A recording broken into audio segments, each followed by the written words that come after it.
Теперь и жители Таласской области приняли участие в торжественном мероприятии, посвященном 60-летию КТРК. В этот раз юбилейный проект «Элим менен элетте» был организован в культурном комплексе Манасордо. В комплекс Манасордо приехали со всех районов и сел Таласской области. Каждый хотел принять участие в юбилейном проекте КТРК «Элим менен элетте». Спасибо, что вы услышали наше мнение и дали нам слово. Это очень полезный проект.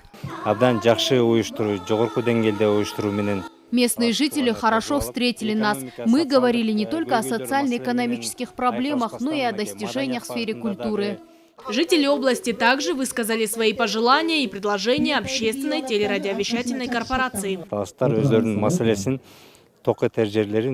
Вы видели, какие просьбы и требования они озвучили. Они открыто сказали о своих проблемах. Таласцы прямо озвучили свое мнение. Для нас это стало хорошим уроком.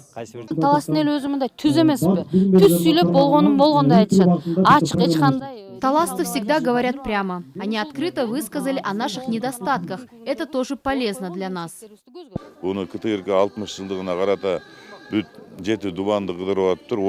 Ош передал нам эстафету. Это хороший проект. Мы смогли рассказать о своих планах, в том числе в рамках Года развития регионов.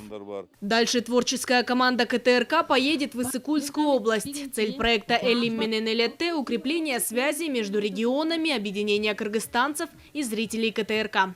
Аяна Дюшикеева, Салика Сареева, Нуради Лакышев и Нуркыс Абдрахманова. Общественный, Первый канал.